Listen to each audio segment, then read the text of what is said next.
ആക്കിയാലോ special എന്നൊരു plan. അങ്ങനെ ആ ആഗ്രഹം ഞങ്ങൾ ഞങ്ങളുടെ കുഞ്ഞുമാട് പറഞ്ഞു. പെട്ടെന്ന് കുഞ്ഞുമാട് കൊച്ചാപ്പ അറിയിച്ചു. കൊച്ചാപ്പാണ് കപ്പയുടെ മെയിൻ മുതലാളി. അങ്ങനെ കൊച്ചാപ്പ ഒരു കപ്പ വളരെ പെട്ടെന്ന് രംഗപ്രവേശനം ചെയ്തു.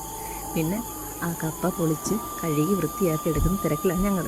കപ്പയെല്ലാം ഞങ്ങൾ എല്ലാവരും ഒന്നിച്ചിരുന്ന് കഥയൊക്കെ പറഞ്ഞ് പൊളിച്ച് അരിഞ്ഞ് നുറുക്കി വൃത്തിയാക്കി എടുത്തു. ഇച്ചിരി പാടായിരുന്നു കേട്ടോ. കാരണം പിള്ളേർ കണ്ടില്ലേ, പിച്ചാത്തിരാകത്തൂടെ പിള്ളേരോട് ഓടി നടക്കുന്നത്. അങ്ങനെ ഞങ്ങളതെല്ലാം കഴുകി വൃത്തിയാക്കി എടുത്തു. അതിൻ്റെ ഇടയ്ക്ക് എൻ്റെ ദുബാടെ കൈ ഒന്ന് നല്ലപോലെ മുറിഞ്ഞു. അവൾ കളിക്കാൻ വന്നേ, കപ്പ എരിയാനുള്ള ആഗ്രഹത്തിനെ അവൾ കളിക്കാൻ വന്നേ, അവിടെ കൈ ഒന്ന് മുറിഞ്ഞു. പിന്നെ അതിൻ്റെ പുറകെയായിരുന്നു ഞങ്ങൾ കുറച്ച് സമയം. അവിടെ കൈയിലെ ചോര നന്നായിട്ട് പോയി. ആ സമയത്ത് കുഞ്ഞിനെ കൊണ്ട് ഞങ്ങൾ അല്പം ടെൻഷനായിപ്പോയി. കപ്പയിൽ നിന്ന് ഞങ്ങൾ ഒന്ന് വ്യതിചലിച്ച്. പിന്നെ കുഞ്ഞിനെ എല്ലാം സമാധാനിപ്പിച്ചിട്ട് ഞങ്ങൾ വീണ്ടും കപ്പ കൊണ്ടുപോയി കൊടുത്ത് ഞങ്ങളുടെ കുഞ്ഞിന് കപ്പയെല്ലാം കഴുകി വൃത്തിയാക്കി എടുക്കുകയാണ്. ഞങ്ങൾ ഒത്തിരി പേരുണ്ട് വീട്ടിലെ, അപ്പോൾ പിന്നെ എല്ലാവർക്കും വേണ്ടേ. അപ്പോൾ ഇത്രയും കപ്പയെല്ലാം റെഡിയാക്കി എടുക്കാൻ താമസമായിരുന്നു. അങ്ങനെ കപ്പയൊക്കെ കഴുകി വൃത്തിയായി കൊണ്ടുവന്ന് വെച്ചിട്ടുണ്ട്. അതിനെ അടുപ്പിൽ വെക്കണം. ഗ്യാസിലോട്ട് ഞങ്ങൾ വെക്കാൻ ഉദ്ദേശിക്കുന്നില്ല. കാരണം കപ്പ കൂടുതലുണ്ട്. തന്നെയല്ല, നമ്മുടെ അടുപ്പിലൊക്കെ വേവിക്കുമ്പോൾ ഒരു സുഖമല്ല. ഇത്രയും കപ്പയും അവിടെ ഇവർക്ക് കഥയൊക്കെ പറയാമല്ലോ. അങ്ങനെ കപ്പ അടുപ്പിൽ വെച്ച് ഞങ്ങൾ വേവിക്കുക. നന്നായിട്ട് വേകുന്ന കപ്പയാണെന്നാണ് പറഞ്ഞത്. അറിയത്തില്ല, നമുക്ക് നോക്കാം.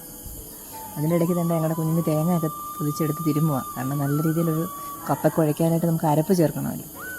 തേങ്ങയും കൊച്ചുള്ളിയും ജീരകമൊക്കെ വെച്ചിട്ട് അതിന് വേണ്ടിയിട്ടാണ് തേങ്ങ എല്ലാം പൊട്ടിച്ച് വൃത്തിയാക്കി എടുക്കും. ഇനി അത് തിരുമുന്ന ആരാന്ന് ഞങ്ങൾക്ക് അറിയത്തില്ല. അതിന് ഞങ്ങൾക്കൊരാളെ കണ്ടുപിടിക്കണം. കാരണം ഞങ്ങളെല്ലാം തിരുമ്മാൻ മടിച്ചുകളാം. അങ്ങനെ തേങ്ങ ഒക്കെ തിരുമ്മി നല്ല റെഡിയാക്കി എടുത്തിട്ടുണ്ട്. പിന്നെ ഉള്ളി ഒരു സൈഡിൽ തന്നെ ഉള്ളി പൊളിക്കുന്നു, ഒരു സൈഡിൽ തേങ്ങ തിരുമുന്നു, ഒരു സൈഡിൽ അത് അരയ്ക്കാനുള്ള വട്ടം കൂട്ടുന്നു. കപ്പ അടുപ്പിൽ കിടന്ന് തിളച്ചുകൊണ്ടിരിക്കുന്നു. കപ്പയ്ക്കകത്ത് കൊണ്ട് ഉപ്പിട്ട് ഇളക്കുക. ആവശ്യത്തിന് ഉപ്പിട്ട് ഇളക്കി അടച്ച് വെച്ചത് വേവിച്ചെടുക്കണം. അതേ ഉള്ളൊരു താമസം. ഒരുപാട് പഴക്കം ചെന്ന കാര്യങ്ങളല്ലേ. ഇപ്പോൾ എല്ലാവരുടെ ഓർമ്മയിൽ നിന്ന് മാഞ്ഞു പോകുന്ന കാര്യങ്ങളല്ലേ.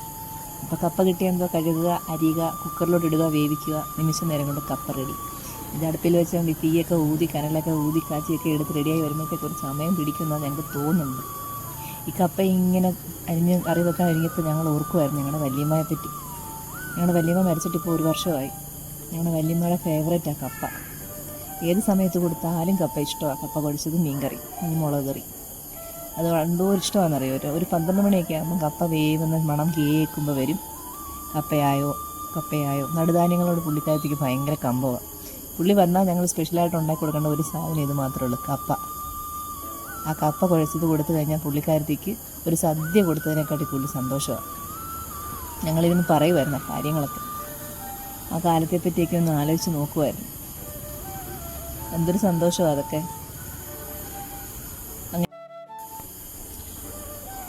അങ്ങനെ ഞങ്ങളുടെ കപ്പ തിളച്ച് റെഡിയായി വന്നിട്ടുണ്ട്. ഒരു പരുവത്തിലാകുന്നുണ്ട്. നന്നായിട്ട് വെന്ത് കിട്ടുമെന്ന് തോന്നുന്നു കേട്ടോ. വെന്തിട്ടുണ്ട്. ഇനിയിപ്പോൾ അരപ്പ് റെഡിയാക്കാൻ പോകണം. തേങ്ങയും ഒക്കെ തിരുമ്മിയെടുത്ത് വെളുത്തുള്ളിയും സാധനങ്ങളും ഒക്കെ ആയിട്ട് ആ അരപ്പെല്ലാം റെഡിയാക്കി എടുത്ത് വെച്ചിട്ടുണ്ട്. അത് ആ കപ്പയൊന്ന് ഊറ്റിയെടുത്തുകൊണ്ട് വന്നിട്ട്, ഇത്രയും വലിയ ചരുവല്ലേ, ഊറ്റിയെടുക്കുന്ന കാര്യത്തെപ്പറ്റി അടുത്ത ചിന്ത.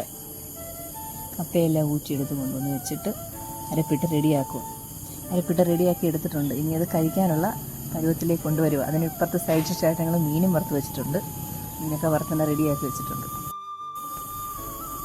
ഇത്രയും സമയം ഞങ്ങളെ കേട്ടിരുന്നതിന് നന്ദി കേട്ടോ. ഞങ്ങളുടെ ഈ ചെറിയ ചാനലാണ്. നിങ്ങൾ സബ്സ്ക്രൈബ് ചെയ്ത് ഞങ്ങളെ പ്രൊമോട്ട് ചെയ്യണേ.